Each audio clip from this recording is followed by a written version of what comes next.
Hola, hola, muy buenas tardes a todos. Espero que se encuentren muy bien. Bienvenidos entonces a un nuevo webinar de la Casa de Software Mías. Por favor, si me escuchan bien, si está todo correcto, en el panel de mandos de la esquina superior derecha pueden encontrar una manito. Ahí, por favor, pues si está todo bien, pues me podrían ayudar levantando la manito. Listo, perfecto. Ya entonces que varias personas me han confirmado, entonces bueno, podemos iniciar. Muy buenas tardes a todos. Mi nombre es Santiago Gómez. El día de hoy vamos a estar viendo entonces un nuevo webinar de la Casa de Software Mías. El día de hoy vamos a estar hablando sobre modelado 2D y 3D en túneles, herramientas clave para un mallado que garantice convergencia, precisión y eficiencia. Esto lo vamos a ver entonces con nuestro software Mías GTS-NX, y ya le vamos a dar pues paso a quien nos estaría ayudando desde toda la parte técnica. En un inicio les voy a mostrar un poco pues de lo que sería la empresa, algo muy introductorio. Como les comentaba, esta parte es pues muy introductoria.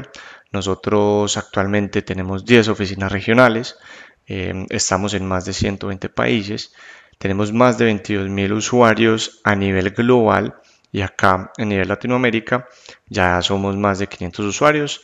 La idea entonces es seguir creciendo en usuarios aquí en Latinoamérica y lograr que todos ustedes pues encuentren en nuestras herramientas elementos clave para mejorar sus trabajos.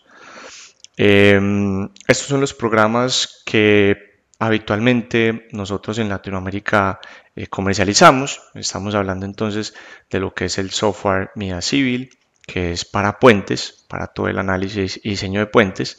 Tenemos MIDAS Gen, que es para estructuras generales y edificaciones, y tenemos Midas GTS-NX, que es el que vamos a estar presentando el día de hoy, que es de proyectos geotécnicos en 2 y 3 dimensiones. Allí en la esquina inferior derecha van a encontrar en diferentes diapositivas un QR. Por favor, si tienen alguna duda, pregunta o inquietud, en este código QR pues vamos a estar más que abiertos para ir resolviendo sus preguntas. Adicional a eso, se me olvidaba comentarles, en este mismo panel de comandos, aquí en GoToWebinar, en esta herramienta, también van a ver una parte en la cual hay un cajón de preguntas en las cuales ustedes pueden también, perdón, realizar todas las dudas que tengan, y seguramente las vamos a estar leyendo y al final vamos a tener pues un espacio para responderlas. Si de pronto no tenemos pues mucho tiempo porque se extiende el evento, pues las vamos igual a estar recopilando para posteriormente vía correo irles respondiendo. Bueno, estos son los expositores del día de hoy. Bueno, en especial Fabio Tavera, allí a mano derecha. Él es ingeniero civil de la Universidad Nacional y maestro en ingeniería civil con énfasis en geotecnia en la Universidad de los Andes en Bogotá. Para cualquier duda técnica, pues nada, allí vamos a estar muy abiertos con Fabio respondiendo las dudas técnicas, y Alejandro Arango es mi compañero asesor comercial, en este caso pues enfocado en Midas GTS-NX, para que también pues lo puedan contactar en caso de que requieran alguna cotización, alguna solicitud de licencia de prueba, en fin, cualquier tema con respecto pues a conocer un poco más del programa, a generar una sesión en vivo, pues con él la podrían generar. Bueno, este es uno de nuestros próximos eventos. Este va a ser específicamente para Midas Gen, como les comentaba, el software para análisis y diseño de estructuras y edificaciones. Este evento va a ser de manera virtual el jueves 12 de septiembre. Va a ser sobre generación rápida de memorias de cálculo estructural con Midas Gen, para que las personas que estén interesadas pues allí puedan inscribirse. Adicional a eso, tenemos un par de eventos a los cuales vamos a asistir ya de manera presencial. El primero es el Seminario Andino de Túneles y Obras Subterráneas. Este va a ser en Armenia, Colombia, desde el 25 al 27 de septiembre y vamos a estar en el stand número 8 para que por favor pues puedan visitarnos. Por allá seguramente hablaremos un poco pues de lo que es nuestro programa de geotecnia y cualquier otra cosa que les interese. De igual manera vamos a estar en estas mismas fechas, del 25 al 27 de septiembre, en San José, esto es en Costa Rica, en el Congreso YAPSE. También vamos a estar allá seguramente con nuestros otros programas, específicamente el de puentes y el de edificios. Entonces, pues nada, allí también muy bienvenidos para quienes se quieran acercar a nuestro stand y nada, y conversamos un rato. Bueno, por último, aquí están nuestras redes sociales para que por favor nos sigan, se mantengan pues al tanto de nuevos lanzamientos, nuevos eventos, contenido académico. Allí vamos a estar poniendo seguramente los webinars que hemos realizado y que vamos a estar haciendo también. Y bueno, estamos pues muy pendientes a lo que necesiten. Allí van a encontrar mucho material también para que pues nada, cualquier cosa allí nos pueden contactar también. Bueno, sin más preámbulo, entonces le damos paso a Fabio. Nada, repito, las preguntas que ustedes tengan, muy bienvenidas todas. La idea es que este espacio sea muy provechoso para ustedes y esperamos les guste. Buenas tardes, Sofía, muchas gracias por la introducción. Entonces vamos a dar por comenzado el webinar titulado Modelado 2D y 3D en túneles. En el objetivo general de este webinar vamos a explorar las herramientas clave para obtener un mallado que garantice la convergencia, la precisión y la eficiencia. El contenido de este webinar va a ser primero una breve introducción, los primeros 10-15 minutos, sobre las consideraciones generales en los proyectos de túneles, sobre algunos de los métodos más comunes de excavación y sobre el proceso general de la modelación. En segundo lugar, vamos a ver el tipo de secciones de un túnel y cómo es la creación de esta geometría en un programa de elementos finitos. En tercer lugar, vamos a ver cómo crear mallas para hacer análisis 2D y 3D en este tipo de proyectos y de la posterior verificación de este tipo de mallas. Y finalmente vamos a ver los ejemplos finales de estos procesos en geometrías más complejas y de los resultados que se pueden obtener. El objetivo de este webinar es dar a conocer unas herramientas específicas y darle a los ingenieros unos conocimientos adicionales, por lo cual yo me he planteado la creación de estos objetivos para orientar el mismo. Principalmente, yo quiero que en este curso se entienda cuál es el proceso general de modelación, se aprenda cómo se genera la geometría de un túnel y de sus elementos de soporte. También quiero otorgar la capacidad de verificar la geometría y que cada uno de los asistentes de este evento sea capaz de hacer un mallado 2D y 3D para un túnel simple. También que tenga la capacidad de verificar la calidad de malla mediante algunas de las herramientas que vamos a mostrar y que tenga una visión clara de qué tipo de proyectos se pueden llevar a cabo con esos conocimientos a través de la demostración de ejemplos. Y finalmente, también la capacidad y el entendimiento de qué tipo de resultados pueden ser obtenidos de este tipo de procesos. ¿Cuáles son las consideraciones generales del diseño de túneles? Son muchas, pero aquí yo quería mencionar algunas simplemente para recordarlo. Primero, el tipo y la forma del túnel. Es muy importante el tipo de sección que vamos a tener en cuenta para nuestro proyecto y cómo esto va a afectar las condiciones del diseño. La secuencia constructiva es muy importante, pues en la obra es demasiado importante tener claro el proceso que vamos a llevar, pero también para la modelación, porque esto va a definir los cambios de esfuerzos que vamos a tener en nuestra estructura. Y esto es muy importante para poder modelar no solo el proyecto terminado, sino también para el proceso constructivo, que es de vital importancia en proyectos de tipo túnel. considerar el nivel de agua y las condiciones hidráulicas, entender las condiciones de nuestro proyecto propias de nuestra geografía, de los retos y el tipo de consideraciones que tenemos que tener.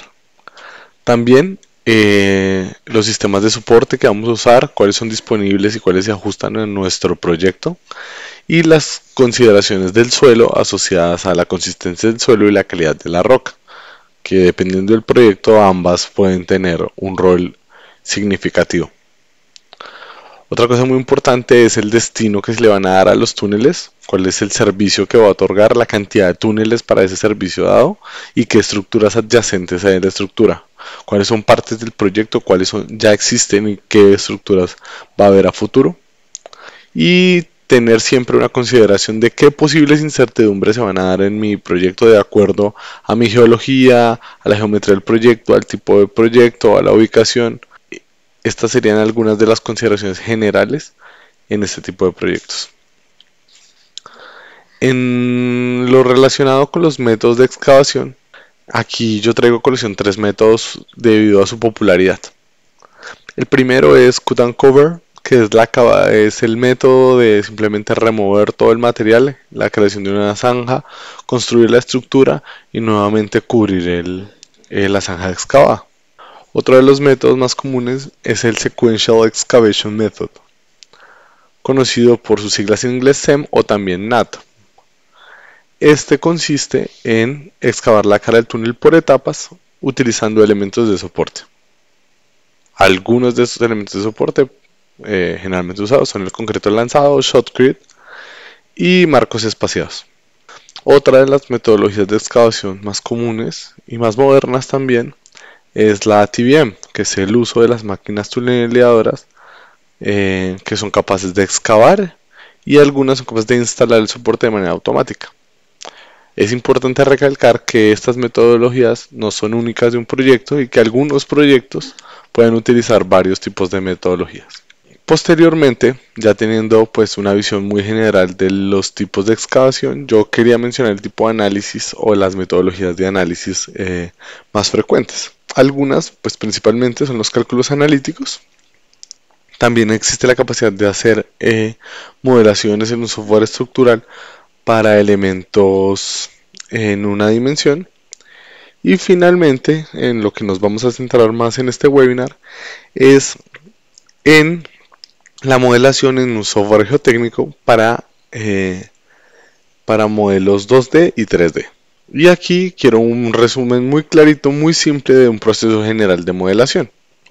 Esto está enfocado a túneles, pero es un proceso de modelación general, que es la generación de una geometría, un mallado sobre esa geometría, la aplicación de unas cargas, la aplicación de unas condiciones de contorno, luego se define un tipo de análisis, se ejecuta y la obtención de unos resultados.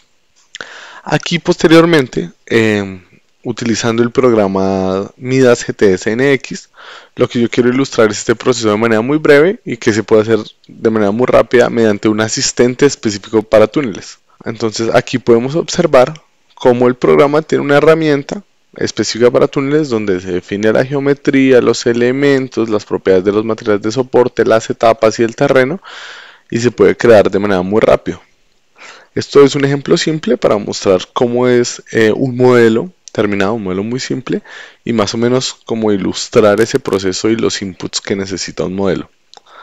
También quiero mostrar yo aquí en este video que es posible mediante este asistente generar las etapas constructivas, y aquí en este modelo se ve cómo está la remoción de cada uno de las secciones del terreno y también la aplicación de las estructuras de soporte, como los alineamientos en concreto y los anclajes. Ahora vamos a hablar de la geometría en este tipo de proyectos. Primero es clave entender el efecto de arco. Para explicarlo voy a tomar el ejemplo utilizado en el libro Diseño y Construcción de Túneles de Pietro Lunardi. Entonces, imaginemos por un momento que estamos observando el flujo en un río. El agua fluye de manera suave y constante, sin embargo se encuentra con la pila de un puente. Esto hace que el flujo se vea alterado. El agua debe desviarse alrededor de los pilares del puente y al hacerlo, la velocidad alrededor del elemento aumenta. Este fenómeno tiene una analogía con un fenómeno geotécnico, que es que cuando excavamos una cavidad en un macizo rocoso o en un suelo, como lo es un túnel, estamos modificando la distribución natural de los esfuerzos en esa roca. En su estado original, los esfuerzos están distribuidos de manera uniforme, pero al introducir una cavidad, estos esfuerzos ya no pueden seguir su camino original y deben, por lo tanto, redirigirse alrededor de la cavidad. Este proceso de redireccionamiento es el que se le da el nombre de efecto de arco y es de fundamental importancia ya que garantiza la estabilidad de la cavidad a largo plazo debido a la redistribución de los esfuerzos, lo que evita el colapso permitiendo que las paredes se mantengan en pie. La sección de un túnel depende de algunas características como el tipo de uso final del túnel, el método utilizado para construirlo y las condiciones del terreno. Esto definirá qué tipo de sección será, y aquí menciono algunas de las principales secciones como son circular, rectangular y de herradura, que son las más frecuentes en este tipo de proyectos. Aquí también quisiera hablar de que la sección y el trazado también son muy importantes. Yo traigo a colación el ejemplo del Canal de la Mancha, donde al ser un túnel debajo de la línea marina, se decidió recorrer el estrato impermeable y menos fisurado que se encontró. Entonces aquí podemos observar cómo también las condiciones geológicas y el tipo de suelo juegan un rol importante en la definición de toda la geometría, tanto de sección como longitudinal del túnel. Es posible entonces en programas como Midas GTS-NX importar geometrías de formatos tipo CAD con el fin de generar principalmente la geometría de este tipo de proyectos. También es posible dibujar desde cero estas secciones. En este caso muestro tres de los ejemplos básicos en donde los datos de entrada serán los radios y los diferentes ángulos. Aquí también presento cómo se utiliza esta herramienta y cómo es posible definir el tipo de sección, definir las características geométricas deseadas y generar finalmente la sección. También es posible usar herramientas de dibujo 3D para generar sólidos y para extruir imágenes 2D en regiones 3D. También es posible generar superficies complejas mediante nubes de puntos y establecer las diferentes capas de suelo de acuerdo a los ensayos obtenidos en el mismo programa, con el fin de modelar de manera conjunta los diferentes estratos y la geometría del túnel. Una de las herramientas que vamos a presentar en este webinar es la herramienta de AutoConnect. Con esta herramienta, el programa Midas GTS nos permite garantizar la conexión. Aquí vemos una imagen donde se ve donde los sólidos construidos tienen caras compartidas, por lo que podemos observar que el sólido que compone la tierra y el túnel aún no están propiamente conectados. Usando la opción AutoConnect y seleccionando todos los elementos del modelo, es posible conectarlos, garantizando que existe una cara entre el elemento embebido del túnel y el terreno alrededor. Para garantizar el éxito de un análisis geotécnico en cualquier software es necesario definir una malla que se ajusta a las necesidades propias de cada proyecto. Para esto existen algunas herramientas que pueden facilitar este proceso. Es posible, por ejemplo, elegir el tipo de elemento y su forma geométrica. Aquí se muestran los elementos de primer y segundo orden, donde la diferencia radica principalmente en la existencia de un nodo adicional en cada una de las secciones. También se muestran las diferentes geometrías que pueden ser formadas, ya sean elementos tetraédricos, hexaédricos y la combinación de tetraédrico con hexaédrico. Aquí mostramos cómo es posible generar estas geometrías.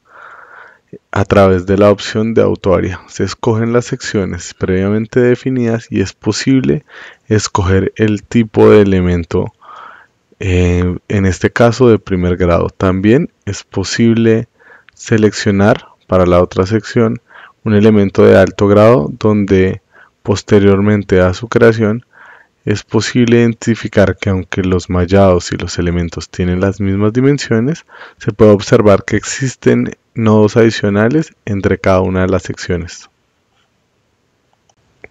Al definir diferentes geometrías, vamos a tener un impacto diferente en la cantidad de elementos. Por ejemplo, tenemos este modelo que tiene una longitud de 100 metros y un alto de 10 metros, en donde al modelarlo con una malla tetraédrica con una separación de 2 metros se obtuvieron 16.853 elementos, mientras que al usar una malla híbrida con la misma separación se obtuvieron 3.209 elementos. Como podemos observar, escoger la geometría de una u otra manera va a afectar la cantidad de elementos, por lo cual es necesario que tomemos decisiones en función de la geometría de nuestro proyecto, la necesidad de certeza de nuestros resultados y el tiempo computacional disponible para realizar estas operaciones. A continuación se presentan tres geometrías iguales, pero que cada una va a ser modelada con un diferente elemento geométrico. Primero, vamos a seleccionar la forma triangular y observaremos que esta distribución es muy simétrica, pero no representa de manera muy apropiada la circunferencia. También es posible generar una malla con elementos cuadriláteros y en este caso podemos observar una mejor aproximación de la figura, pero una menor simetría para la zona alrededor del elemento. Y finalmente es posible generar una geometría de elementos híbridos, tanto cuadriláteros como triángulos, donde se encuentre una mejor geometría y también se adapte mejor a la circunferencia. La razón por la que hemos escogido este tipo de geometrías es porque estas son comunes en proyectos de túneles.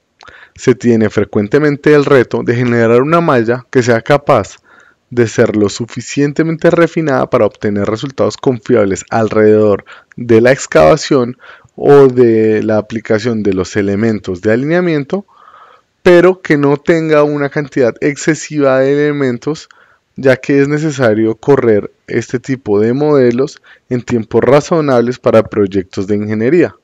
Por eso es muy importante que los ingenieros cuenten en su arsenal con la capacidad de usar herramientas que le permitan definir la separación cercana al anillo y también en zonas lejanas a la excavación o a la zona dedicada al túnel.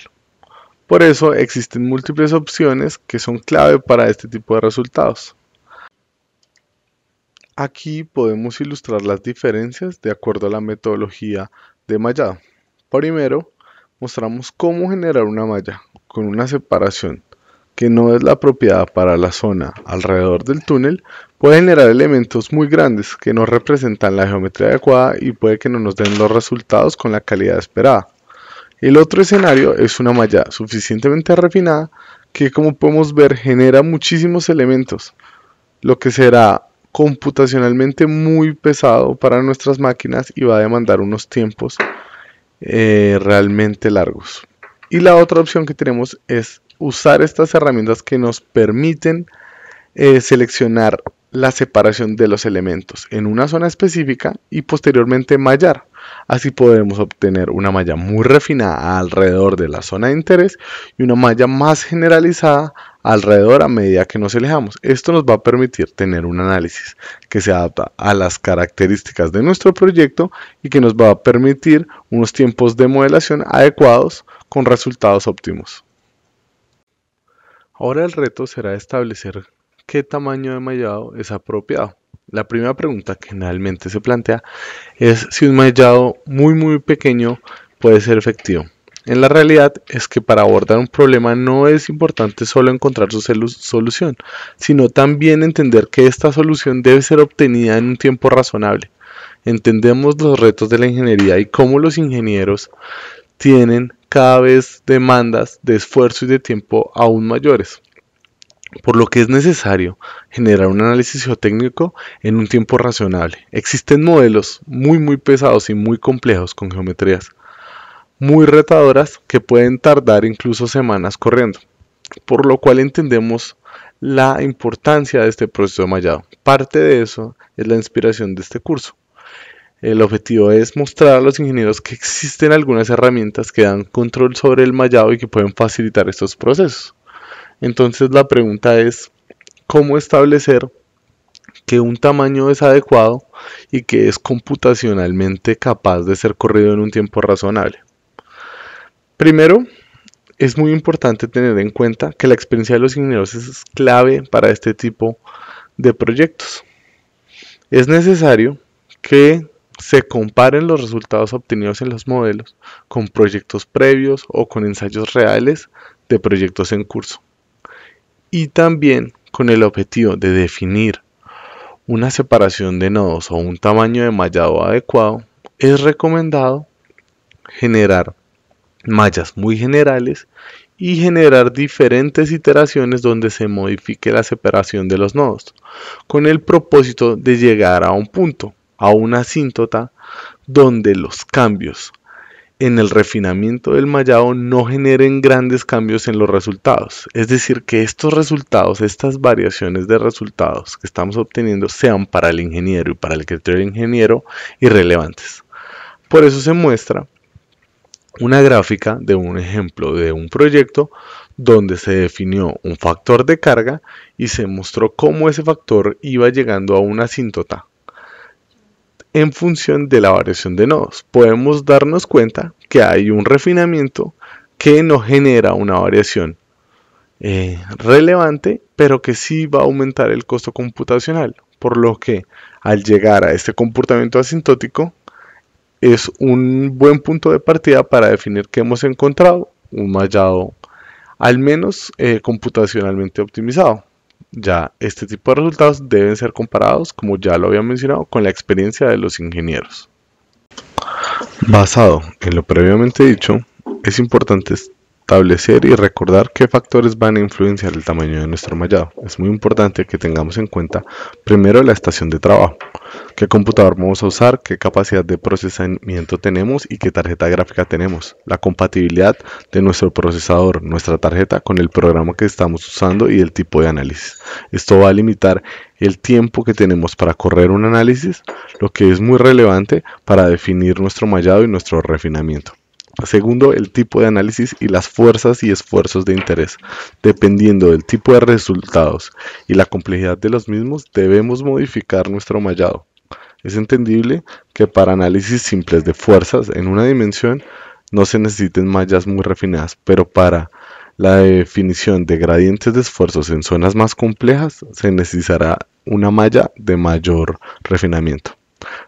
Como tercero y más importante es la experiencia de cada uno de los ingenieros, la experiencia previa para definir las zonas de mayor deformación, las zonas de interés de los proyectos y definir las secciones críticas es necesaria para generar un refinamiento en zonas críticas. Es posible generar mallas que estén muchísimo más refinadas en estas zonas de interés basadas en el conocimiento de la experiencia que permitan obtener resultados de calidad con un refinamiento de malla razonable que sea capaz de ser modelado en tiempos razonables.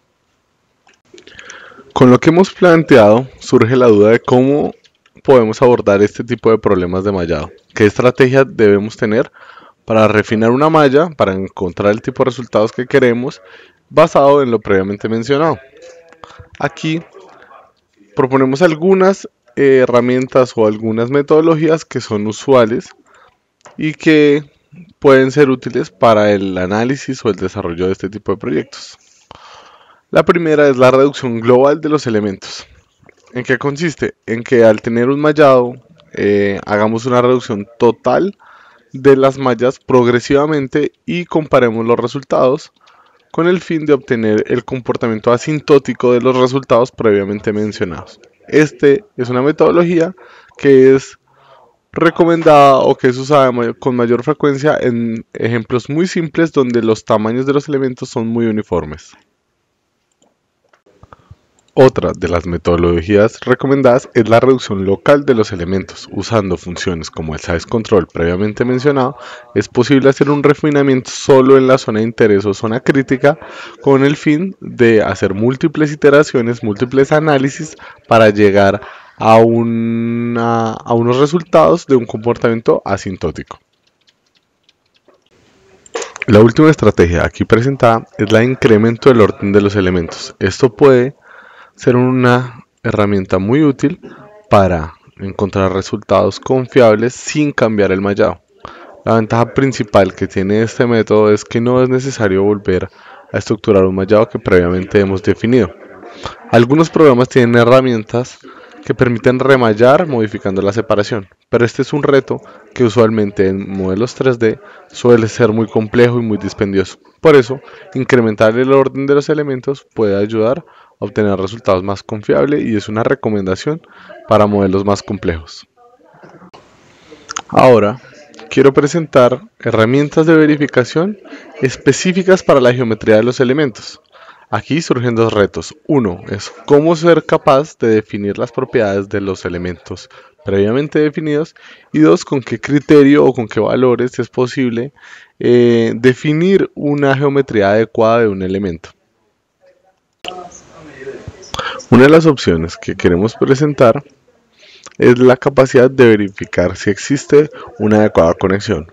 Para eso, aquí mostramos un ejemplo como el generar dos cilindros mediante las herramientas 3D y generar una copia exactamente igual a una distancia de 300 unidades, podemos comparar el tipo de conexiones que vamos a tener sin y con usar la herramienta AutoConnect. Esta herramienta permite que haya una conexión apropiada entre los dos sólidos que se traslapan.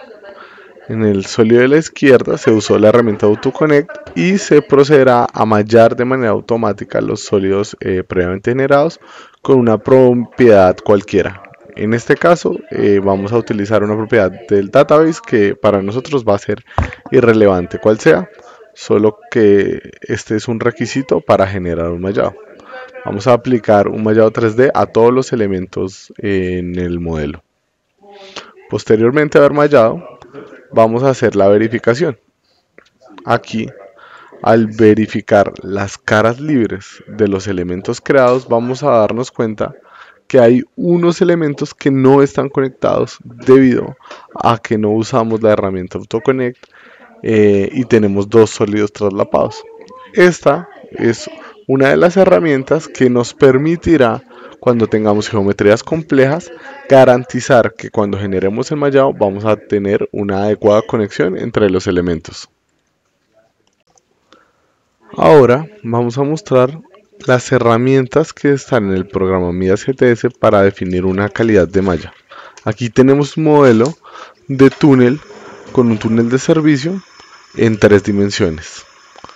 Primero quisiera simplemente ilustrar la cantidad de diferentes criterios que pueden ser establecidos. Aquí es posible establecer un valor de búsqueda y establecer un color para el tipo de elemento. Todas estas opciones que estamos mostrando se verán explicadas a continuación, pero es para ilustrar cómo es posible definir unos parámetros incluso de la longitud del elemento y aplicar estas condiciones para poder ver de manera gráfica qué elementos cumplen con las condiciones mencionadas, basándonos en una paleta de colores.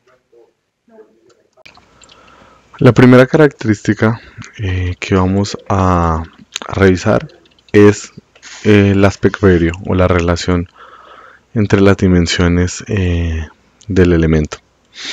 El criterio para utilizar en este y en las otras propiedades va a ser tomado del libro de las recomendaciones para aplicadas para análisis mecánico de elementos finitos de Dominic Madier. Este libro está enfocado principalmente en la ingeniería mecánica, pero tiene unas recomendaciones para las dimensiones de los elementos finitos basado en cómo funciona el elemento finito de manera generalizada, no específica en ningún tipo de software, por lo que creo que estas recomendaciones pueden ser oportunas para los proyectos. Obviamente, como ya lo hemos mencionado muchas veces, deben estar comparadas con la experiencia, pero son un buen punto de partida y puede ser una forma de evitar errores de convergencia y también de definir de mejor manera o una sugerencia para definir de mejor manera el mallado. El primero es la relación de aspecto. En la relación de aspecto, en el libro se propone que un valor ideal es 1, es decir, un elemento que todos sus lados son de las mismas dimensiones, y un valor aceptable se propone que sea menor que 5. Aquí se muestran las ecuaciones en cómo se define la relación de aspecto. Otra de las características que podremos verificar es el ángulo de deformación warp angle o el ángulo oblicuo skew angle. Aquí se muestra cómo está definido el ángulo oblicuo a través de alfa, que alfa se define como el ángulo entre dos líneas que intersectan los puntos medios opuestos de un elemento. La recomendación es que el valor ideal es de 0 grados y un valor aceptable para el ángulo oblicuo es menor a 45 grados y para el ángulo de deformación es menor a 10 grados. También en el mismo libro se hace una recomendación para el valor del afinamiento. Este, denominado como taper en inglés, se calcula de la siguiente manera. Es la sumatoria del valor absoluto de la diferencia del área iésima menos el área promedio sobre el área promedio.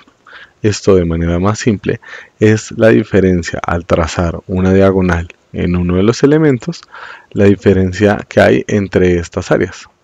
Al haber una geometría más, más compleja, se espera que haya una relación de áreas o una diferencia en estas áreas mayor. El valor recomendado sería, o el valor ideal sería el valor de 0, que es en un caso de cuadrilátero sería un cuadrado perfecto, y el valor aceptado recomendado son valores menores a 0,5. Otro de los valores en donde hay una recomendación en el libro citado es el valor del jacobiano. El jacobiano es el factor que mide la desviación de un elemento versus un elemento perfectamente generado, donde 1 significa o es el valor ideal. En este caso, la recomendación del libro es para elementos con un valor mayor a 0,6. Ya con las herramientas que hemos establecido, quisiera introducirlos a un breve resumen del proceso de modelación de un túnel. Esto será familiar para muchos de los ingenieros, pero yo quisiera mostrar una breve aproximación de este proceso. Primero entendemos que vamos a importar una geometría o un modelo en el cual vamos a actuar. También es posible definir una sección que sea acorde a las propiedades de nuestro proyecto. Vamos a verificar la geometría con alguna de las herramientas que ya previamente hemos mencionado y vamos a generar una malla para nuestro terreno y nuestras estructuras, también para los volúmenes excavados. Posteriormente se definen unas condiciones de contorno, ya sean de carga o de flujo o unas restricciones específicas de nuestro problema y de nuestro tipo de análisis, y finalmente se obtendrán unos resultados. Este proceso, que explico aquí de manera muy breve, es un proceso complejo y dispendioso, y entiendo como este es un resumen muy breve de este proceso. Es de mi creencia o es una idea personal que el proceso o la capacidad de modelar es un proceso que lleva tiempo y es un aprendizaje continuo. Aquí solo quiero mostrar un resumen muy concreto para mostrar la utilidad de las herramientas que hemos mencionado y el tipo de proyectos que se van a modelar. Es clave entender que todo lo que se realiza en estos procesos de modelación y todas las herramientas que hemos aprendido, pues son con el propósito de la obtención de unos resultados que sean confiables, que sean posibles de obtener y que nos vayan a ayudar en nuestros proyectos. Entonces, ¿qué tipo de resultados se pueden obtener en programas de elementos finitos, incluyendo Midas GTS-NX?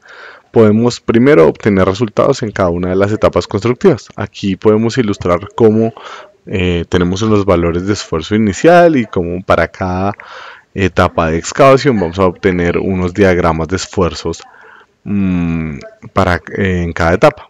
Esto no sé si sobra decirlo, pero es demasiado importante para el desarrollo de nuestros proyectos, ya que los esfuerzos van a cambiar de manera considerable durante el proceso de excavación, por lo cual es muy importante en proyectos, principalmente de túneles, que se tenga en cuenta cada una de estas variaciones y cómo la remoción, la excavación y el paso de los diferentes métodos de excavación va a afectar el estrato del suelo y las estructuras circundantes.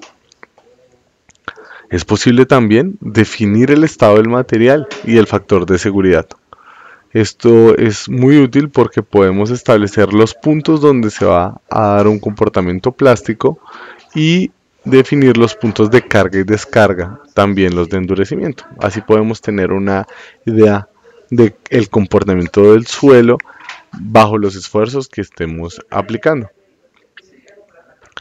En el tipo de resultados es posible extraer los resultados del estrato del suelo, como ya lo habíamos mencionado, de las diferentes capas y en las capas superiores con geometrías complejas. También es posible obtener los esfuerzos y fuerzas y desplazamientos en el alineamiento. Y por último, en los elementos estructurales, ya sean anclajes o diferentes tipos de soporte que tengan la estructura con el fin de establecer el comportamiento que va a tener el proyecto como resultado de la excavación, pero también de entender los esfuerzos que van a ser aplicados a cada uno de estos elementos con el fin de definir características del proyecto que sean capaces de soportar los mismos. Es posible también en el programa MidaCTS-NX la obtención de resultados a través de cada una de las etapas constructivas mediante una animación. Entonces aquí podemos observar cómo podemos ver ese cambio y ese incremento de esfuerzos durante el proceso de excavación. También, y esta es una de las nuevas funciones que tenemos en MidaCTS en la última versión y de lo que posteriormente haremos un webinar, es posible generar las gráficas de algunas relaciones en los alineamientos del túnel.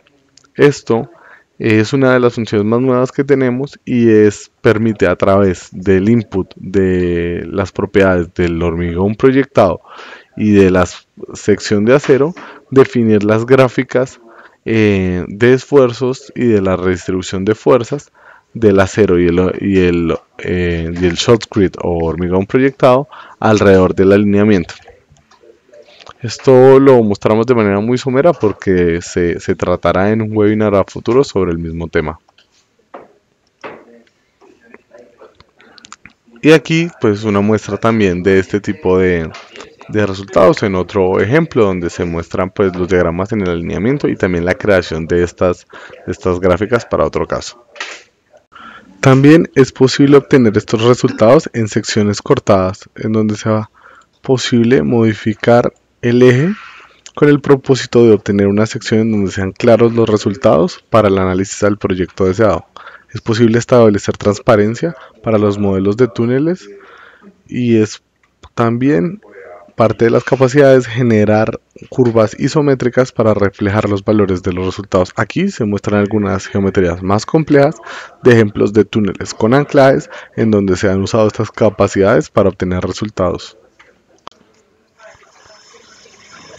Con lo previamente mostrado, el objetivo es ayudar a los asistentes del webinar a que tengan herramientas para mallar problemas o proyectos más complejos. Aquí traigo algunos ejemplos de una complejidad mayor a los previamente enunciados para mostrar las funciones y las características, ya más con un enfoque de aplicaciones. Entonces aquí tenemos de izquierda a derecha y de la parte superior a la inferior tenemos la creación de portales en una zona fracturada.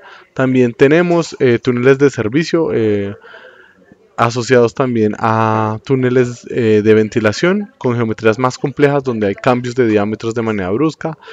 También procesos constructivos para el caso de un túnel tipo TBM y la creación también de modelos para representar tuberías reforzadas.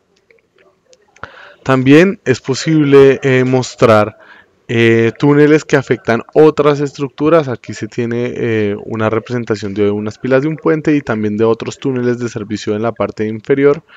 Y es posible representar geometrías con mallados mucho más complejos, más difíciles, donde se muestra que hay diferentes propiedades que definen la totalidad del proyecto. También es posible generar sólidos que se interconecten y ver el efecto que tienen los cambios en una zona específica en las otras zonas. Como se mostró en los ejemplos pasados, es posible en MidaCTS importar estructuras desde el software de estructuras MidaCen o desde el software de puentes MidaCivil. Esto permite generar proyectos donde se tenga en cuenta la interacción suelo-estructura, y es aquí donde conceptos claves como los que ya hemos visto van a ayudar en la modelación de estos tipos de geometrías, ya que al acercarnos a estas geometrías más reales esperamos retos de mallado superiores. También hacemos énfasis en este tipo de proyectos. Aquí se muestra cómo se simuló un puente en el software MIDI Civil y se llevó a MIDI GTS con el propósito de definir la interacción suelo-estructura. Podemos ver cómo estas geometrías son cada vez más y más complejas, y son los retos que tratamos de abordar, de ser capaces de generar mallas que se adecúen a este tipo de contextos. Esta es una de las aplicaciones más interesantes que se puede hacer en Midas GTS y donde se pueden aplicar los conceptos que hemos mostrado en este webinar. Y aquí mostramos los resultados de ese modelo. Se puede observar que aquí se obtuvieron las fuerzas axiales, los momentos, las fuerzas en los elementos de soporte y las fuerzas del shell generado que definen el alineamiento del túnel. Para finalizar, yo quisiera hacer un énfasis en los conceptos aquí vistos. El propósito de este webinar, y espero haya sido logrado, fue que entendiéramos cómo generar una malla, particularmente en proyectos de túneles 2D y 3D. También cómo verificar la conexión de un mallado, mediante las herramientas que vimos, la posibilidad de conectar dos sólidos y identificar las zonas donde hay o no hay conexión. La utilización de criterios, entender la importancia de basarse en la experiencia y algunas características geométricas recomendadas en el caso de cada elemento finito. El tipo de resultados obtenidos por estos mismos procesos, ya sabemos qué tipo de fuerzas, esfuerzos, los diferentes elementos que podemos obtener, los tipos de diagramas y cómo podemos modificar estos diagramas para representar estos esfuerzos y estos resultados, y en qué tipo de proyectos, particularmente en el sector de túnel, son estas herramientas mostradas. Sabemos que podemos lidiar con geometrías muy complejas, con zonas de múltiples túneles o con interacción incluso con otras edificaciones. Quiero darle las gracias a todos los asistentes, estaré pendiente para cualquier comentario, cualquier duda, y muchas gracias por su atención. Finalmente, agradecerles a todos por su participación. Reitero una vez más los datos de contacto y espero que haya sido de utilidad este webinar, y no duden en escribirme cualquier duda, cualquier comentario, todo es apreciado, y daremos paso a la sección de preguntas. Muchas gracias de verdad por el tiempo, que yo entiendo lo valioso que es para cada uno de ustedes. Muchas gracias.